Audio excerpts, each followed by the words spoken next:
তো তোমাদের কাছে চলে এসেছি বন্ধুরা আবার একটা রেসিপি নিয়ে। এত ঠান্ডা ঠান্ডা পড়েছে, পায়েস খেতে ইচ্ছে করছে, পায়েস বানাবো। দিয়েছি দুধ দিয়ে দিলাম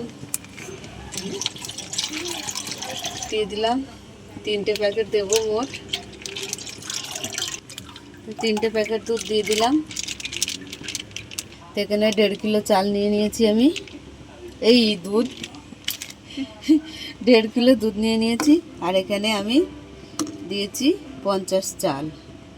তো 50-এর বেশি আছে একটু। দুধটা ফুটে উঠুক। এখানে আমরা নিয়েছি কিশমিশ দেব না, মৌয়া ফল দেব। তা মৌয়া ফল নিয়ে এসছে কিনে, মৌয়া ফলটা আমি ভিজিয়ে দেবো। ভিজিয়ে দিলাম। তো আমি চালটা দিয়ে দিলাম।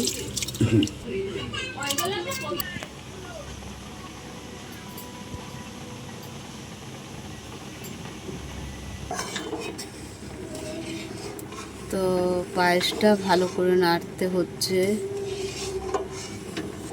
না নাড়লে তো তলাতে লেগে যাবে। এদিকে সরগুলোও বসে যাবে ধারে ধারে, সব সরগুলো মানে কাচিয়ে কাচিয়ে দিতে হচ্ছে। তো 4টে এলাচ দিয়ে দিলাম, বাতাসা দিয়ে দিলাম। বাতাসা দিলে বাসন্তী কালার আসে, খুব সুন্দর লাগে দেখতে।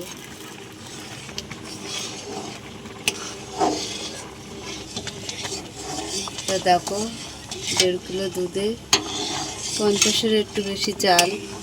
কত সুন্দর পায়েস দুধের সঙ্গে চালটা মিশে গেছে।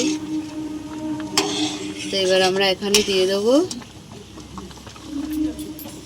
মৌয়া ফল, ভিজিয়ে রেখেছিলাম, দিয়ে দিচ্ছি। আর কাজু বাদামটা দেবো না, কিশমিশও দেবো না। মৌয়া ফলের পায়েস হয়ে গেছে আমাদের। তো নামিয়ে নিলাম।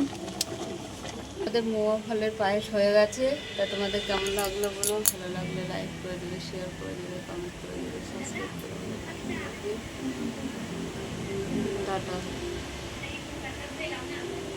ইউটিউব থেকে দেখে নেবেন আর ফেসবুক থেকে ফলো করে দেবেন। টাটা।